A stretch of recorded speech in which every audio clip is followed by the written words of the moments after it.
fish report. Hanging at the fish report. Hanging at the fish report. Hanging at the fish report. For your latest news in high school sports, tune in to the fish report. Don't need no bed, don't need no pull. When you tune in to the fish report. Hanging at the fish report. Hanging at the fish report. You got Craig and TK and Head and D, tune in at the fish report. Coming to you live from Studio F in Russia, Ohio. It's the Fish Report Live Show with your hosts, Craig Fissinger and Ken Francis. Tune in to the fish report. Good evening, everyone, and welcome to another Fish Report Live. I'm Craig Fissinger. That is Ken Francis. We're your hosts. Thanks for joining us. Back in our sound room tonight, it's TK and Heavy D. Going to talk to those guys a little bit later in the program. And, of course, out in Studio R, it's Covey and Kearns. Anxious to talk to them. Ken, a lot of fun tonight. We're all hyped up from some tournament baseball tonight. And finally, for our viewers last week that said, hey, you didn't talk any track and field, going to talk a little bit of that tonight, too. Absolutely, Craig. We got a big show for us tonight. Like you said, coming off that big win for the Russia Raiders. They knocked off the Lehman Cavaliers tonight. A lot of local teams in baseball action. Craig, we'll review a little bit of that, but most of our show tonight, Craig, is going to be about track and field. It's the postseason. The districts prelims are in. We got district finals set for Saturday. Next week's the regionals, which is just great to watch. And Craig, and we're really looking forward to talking to Covington star phenom, and that's Rayna Horner. Craig, she right now is sitting the second fastest in the state of Ohio in the 400. She's got blazing speed, and she is a big part of that Covington Buccaneer track and field program, Craig, that is looking for their third consecutive district championship. Yeah, she's going to have her hands full, though, a little bit this Saturday. Got a couple local girls in Fort Laramie and Lehman they're going to give her all she wants there. But we'll talk more about that later. Before we get to that, though, Ken, we have tonight's poll question. And speaking of track and field, it has to do with that. Yes, it does, Craig. And of these Shelby County Athletic League track and field performances, record breakers from last week, Craig, we're asking our viewers, which do you feel is most impressive? Is it David Stammen from Houston, who threw the discus, Jarrett Meyer from Fort Laramie in the hurdles, Hannah Shoemaker from Anna in the 300-meter hurdles, or Kennedy Gephardt from Fort Laramie in the 200-meter dash, Craig? And some big records broken there last week. 4 great athletes, 4 great track stars right there. Which of those do you feel is the most impressive record-breaking performance? Yeah, they had the meet there, the Shelby County Athletic League meet at Houston, and just a very nice facility over there. And it seems like that place is always special because there's always records broken. I know several years ago had that county meet there. A lot of records went down that night, too. But if you're watching us on the Fish Report Live page or your phones, you can scroll down, help us answer tonight's poll question, and check the results. If you're watching us on NK Telco, cable TV, TK is going to have those results for you at the end of the show. All right, Ken, let's get things started, and let's talk some tournament baseball. Like you said, big game tonight with Russia and Lehman. A lot of other games going on. Let's take a look at these district matchups, a few games that haven't happened yet. Tell me what's going on. Yeah, Craig, some really good district finals game or sectional finals tonight, Craig. Russia knocking off Lehman by a score of 6-1, and Fort Laramie likewise knocking off Triad by a score of 6-1. The Redskins now take on, Craig, Tri-County North, a very good baseball team. Russia will tackle the winner of Deer Park and Cincinnati Seven Hills in their district championship game. Minster Wildcats, Craig, big win tonight over St. Henry. You know, Craig, I thought Division IV, I thought St. Henry might be the team to knock off.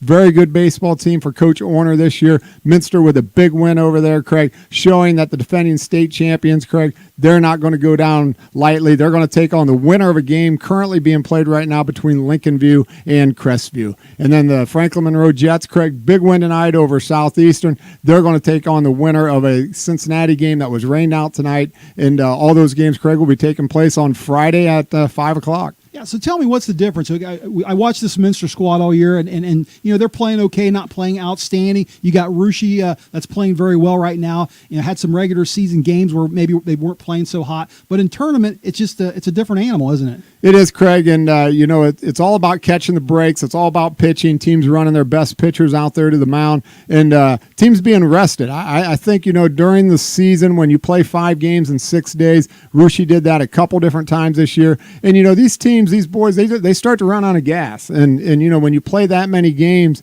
it's just I know the coaches want to get games in, and when we had as much rain as what we did this year in the spring, I'm not faulting the ADs or the coaches by any means. It's just that. It's all about timing, and it's all about when you're playing games. This time of the year, tournament, teams are rested. They got their best pitchers on the mound. They got their best pitchers in relief. And the Russia Raiders played a great baseball game tonight, as did Minster and as did Fort Loramie. All right, well, we just saw a couple pictures on the monitor, and one of those was of our own Daniel Kearns out there in Studio R getting a big hit tonight, a big bases clearing double there. Bases were loaded. Took it down to a full count with 2 outs there. I believe it was in the 4th inning, I think, when he hit that laser down the right field line. So let's go out to check in with Daniel and Covey out there. And Daniel, big hit tonight. You waited till it was a full count, though. Was that something you planned on there? I think you made a lot of fans a little bit nervous. Yeah, I was just trying to keep the tension up, keep the fans on their feet. But I was just looking for a good fastball, outside away pitch. I just took it the other way, like Coach has been preaching all seasons. And we got that big hit and got the big lead and got a nice team win. Yeah, you got a lot of momentum going there after you got your hit. Then I think Jordan York got a hit a little bit later, knocked you in. So kind of got things going there. But let's talk some softball. We just talked a little tournament baseball here. Of course, tournament softball going on as well. Why don't you fill us in on who's left in the tournament here so far? Well, all the Shelby County Athletic League teams are out as of last night, with the Raiders falling Newton, the number 1 seed. They lost by a score of 9-5 last night. Newton will advance to the districts and will play a number 1 seed from Cincinnati, Fayetteville, Perry. Minster and Parkway will meet as well up in the Northwest District. Parkway senior Haley Hawk set the state record for most RBIs in a career with 208. Woo! And they will face Minster. Riverside will face Mechanicsburg. Mechanicsburg won 13-1 over Covington. Riverside won a thrilling 8-7 game over Franklin Monroe, and Skip Miller and her Bradford Railroaders won 8-2 last night and will advance to face Cincinnati Christian in the districts. Well, I got a question here. Maybe I'll direct this towards you, Daniel. So Kobe just told us that there's no more Shelby County Athletic League teams left in the tournament, but you got a couple from the CCC. I think you got a couple from the MAC still left in there with Minster and Parkway. I believe a couple from the OHC in West Liberty and Mechanicsburg. I think even got one from the NWCC left in there, Riverside. What is that? I mean, Rushie's performed very well in this three county championships in a row, a 29-game winning streak. But what does it say about the strength of the league as a whole when they don't have any teams left in it and these other conferences still do? Or is it just a coincidence? It's definitely not a coincidence. I think a lot of these other leagues around this area are definitely rich in the softball. I mean, the CCC, I don't know how many years they've always had, Newton's a top dog, and as well as Bradford and Covington. And just these other teams, they also come from great leagues. And I think Russia, with their league, it's usually Russia, Anna, Houston, and Loramie's in the mix also. But maybe those other teams just aren't giving a competitive edge to Russia. And maybe I know their non-conference play is still great, but maybe a stronger conference would maybe give them the edge and give them kind of the same elite status as all those other teams that are still in the tournament.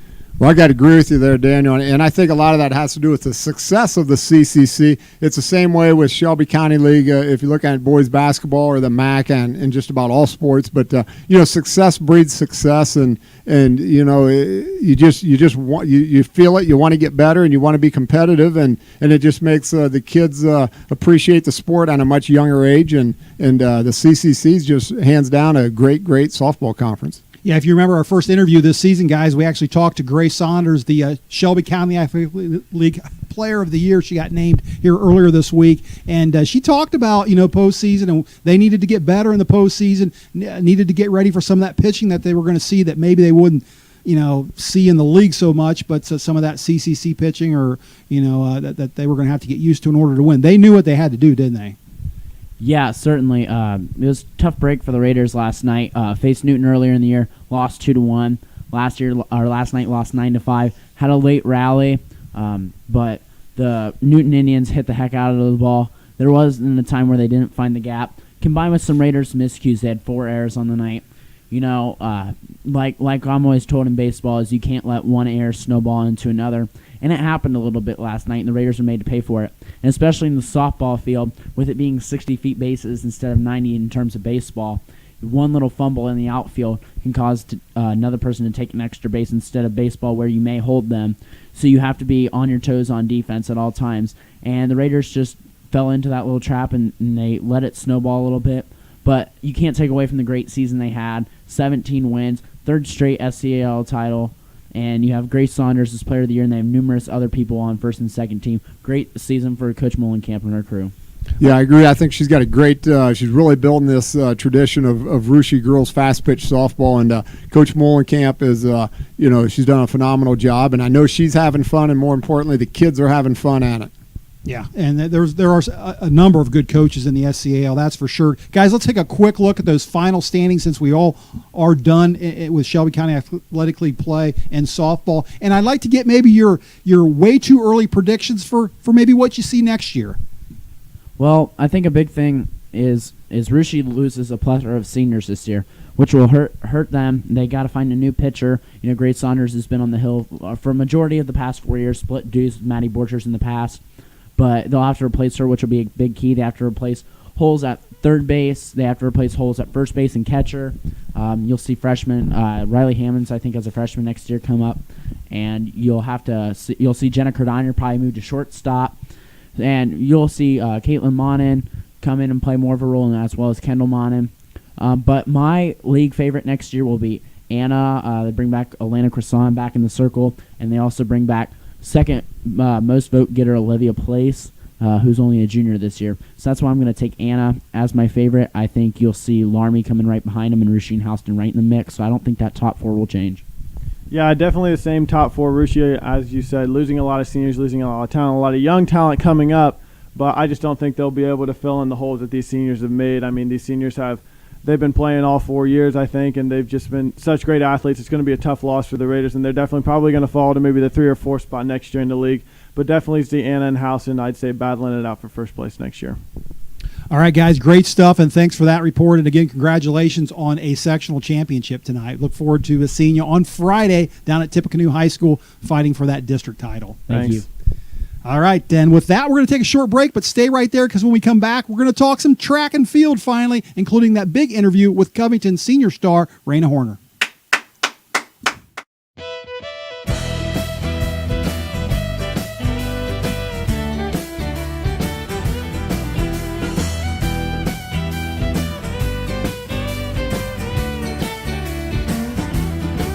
My father said it's time to be home man, but don't go and tall in the motherland. When you were born with heart, raised on pride, this vinegar runs through your bloodline.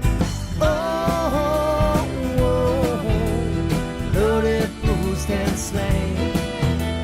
Oh, oh, oh, pride in this name.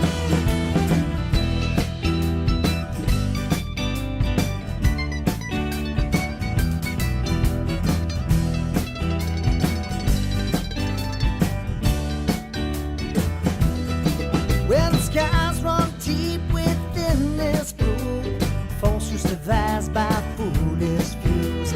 Religion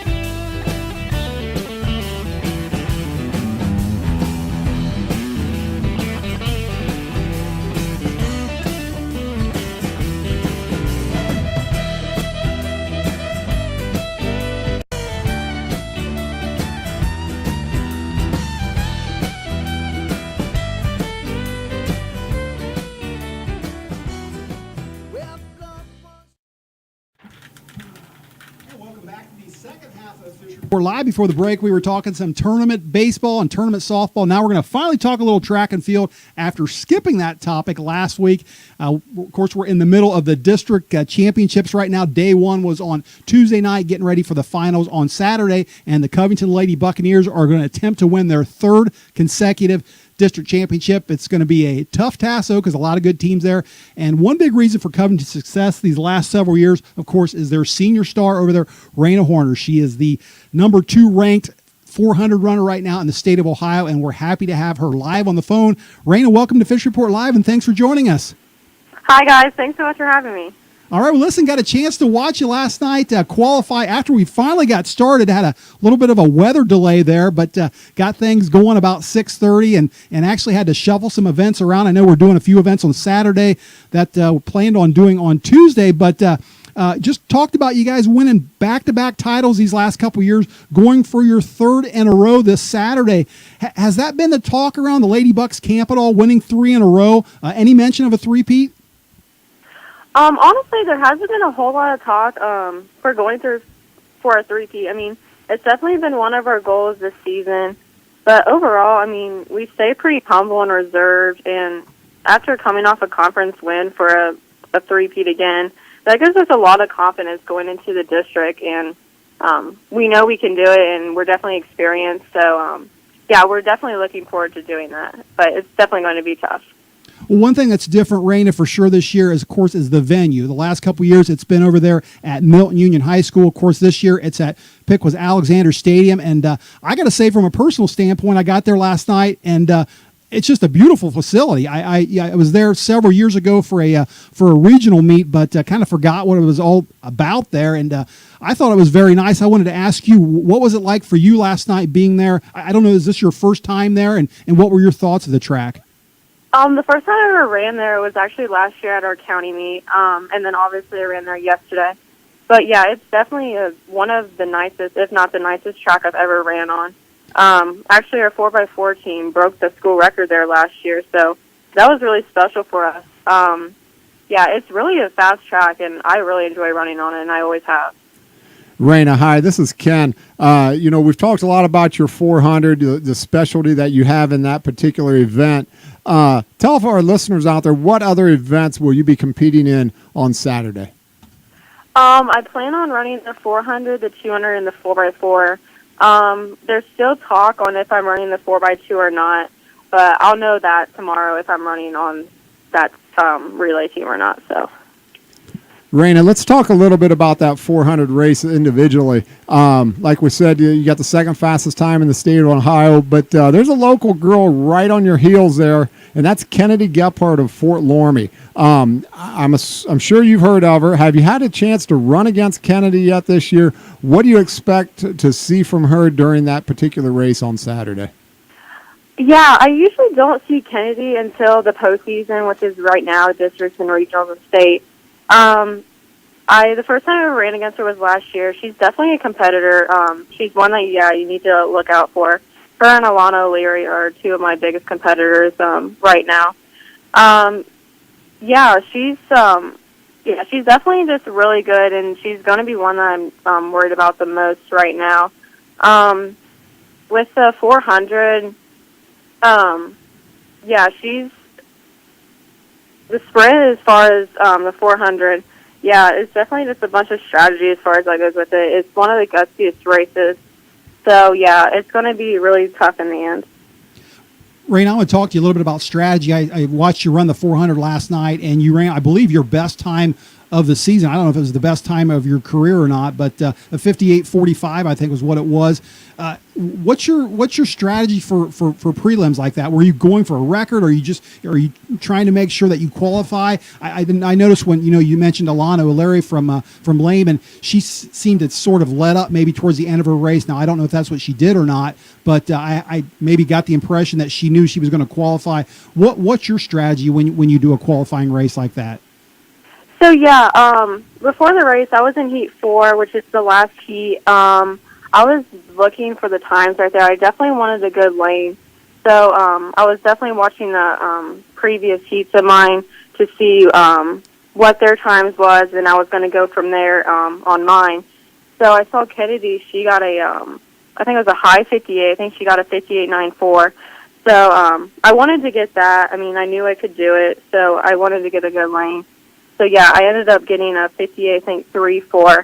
That set me about perfect, and that's exactly what I wanted. I think that race is so much fun to watch, and it's so amazing that we're talking about tenths and hundredths of a second there. And I know how important that is. Those that time when you in qualifying, and then of course it means everything when you run in the finals.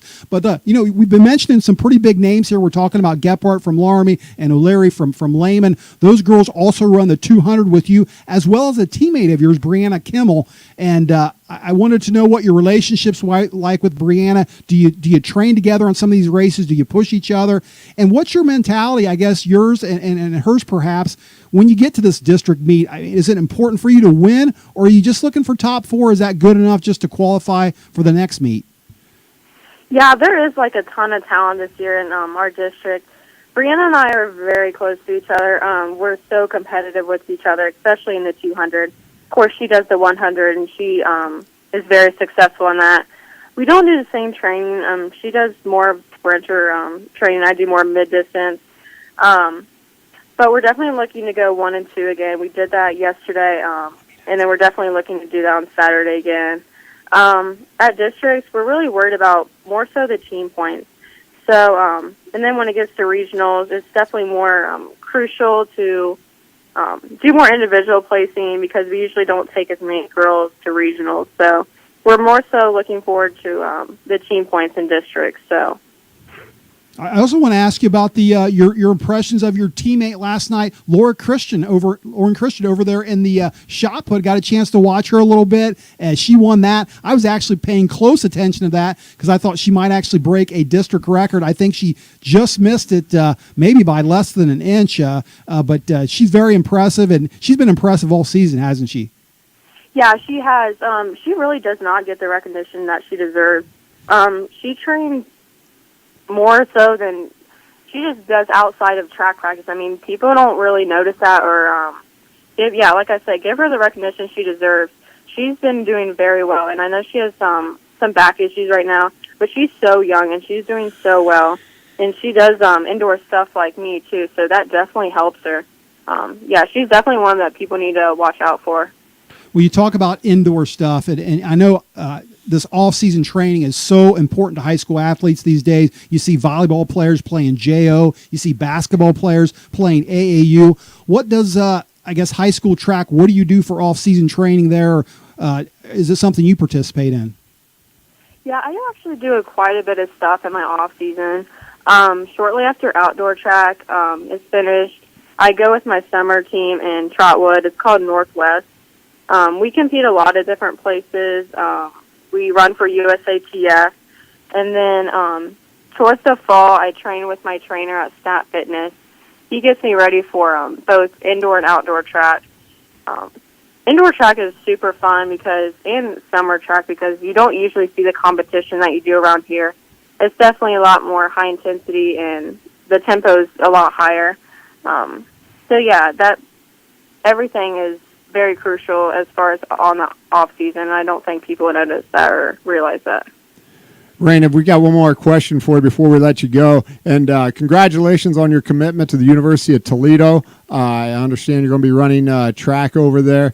Tell us what attracted you to the Rocket program and what you're looking forward to running at the next level. Yeah, I visited a lot of schools during the summer and just during the school year. But one thing that really attracted me in Toledo was definitely the coaches. And I know a lot of girls probably say that, but I really mean it. And as far as the coaches, they had such similar personalities as me, and it felt like I knew them like my whole life. It wasn't like a first-time thing. And also the runners, they were very welcoming and very genuine to me. And that was definitely a difference maker. I mean, these are some of the girls and coaches that I would be spending 4 years with, 4 years plus. So, yeah, it really felt at home with me. Toledo did. So. Well, listen, congratulations, Rayna. You've had an outstanding career, at Covington and here at the Fish Report. We wish you the best of luck in the postseason this year, and not just to you, but to you and your Buccaneer teammates. So good luck to you. Keep running fast, keep running in circles, and keep turning left, and everything will be just fine. Thank you so much. Thanks so much for having me. All right, Absolutely. See you Saturday. All right, that was Covington senior star Rayna Horner. And speaking of the University of Toledo, I want to go back to the sound room because I know our guy back there, Heavy D, knows a lot about that. Got a couple kids that went there. As a matter of fact, one just graduated valedictorian of her business class. So pretty impressive there. Congratulations on that, Heavy D. I don't know if she's following in her dad's footsteps or not, but Heavy D, have you ever ran on the Toledo track up there by any chance? No, I have seen it a few times. A couple interesting things about Toledo track. As a member of the MAC conference, they discontinued their men's track program a few years back. And also local runner, if you remember last year, Kennedy Glover from Anna. Absolutely. She runs for the Rockets, so she went from an Anna Rocket to a Toledo Rocket. And Anna had Kennedy was instrumental in Anna's 2017 state championship. She actually won the 800 meter and was part of the 4x2, 4x4 state championship teams there. So, Rayna's going to be joining Anna or Kennedy up there at Toledo, and it's a nice campus. They got a nice track, nice facility there, and best of luck to Rayna. Yeah, a couple big stars there. If Glover's up there, and you got Horner up there. Absolutely, two really big ones there. That's for sure.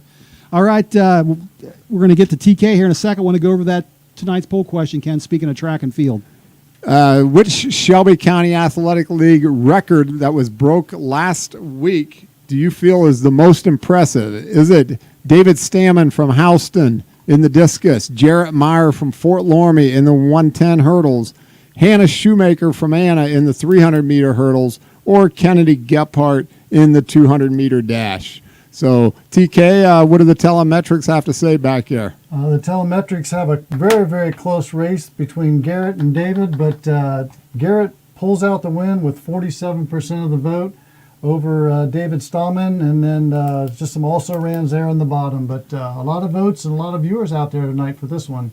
I want to give a shout-out, 4 great records there, Craig, but I want to give a shout-out to Kennedy Gephardt, Craig. She broke Janelle Oberding's record in the 200-meter dash. If I'm voting for one of them four, that's who I'm voting for, because I remember Janelle Oberding very well, and she was fast. Yeah, her name's still all over the records in track and cross country around here. And you take down Janelle, you take down a legend, that's for sure. That's right. And TK, I want to mention, since we're talking a little track and field and Toledo track, I know your daughter Molly, who's been on this show, it's probably been a number of years ago, is running over there at Wright State. She's, I don't think she's, what is she, about a junior or sophomore? Just finished sophomore year, yep. And she's, I know she's doing something a little differently than what she did at Russia, and it's something that a lot of girls around here seem to be good at, and that's steeple, right?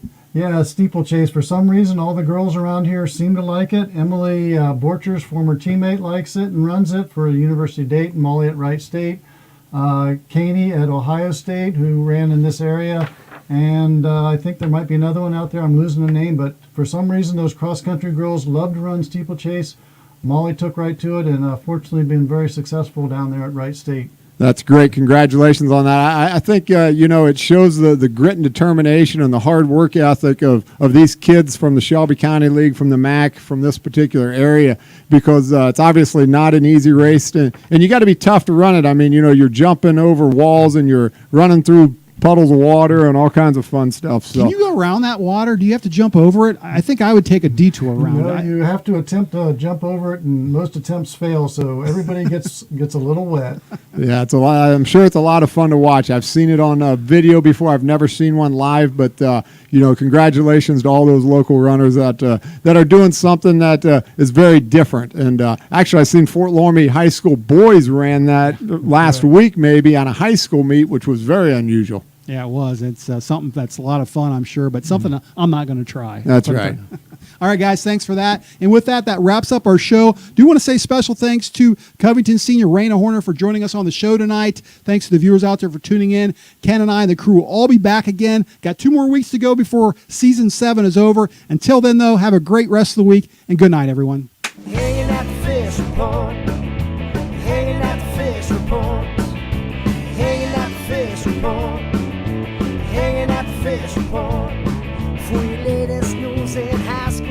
girls tune in to the Fish Report. Don't need no bed, don't need no pole when you tune in to the Fish Report. Hanging at the Fish Report. Hanging at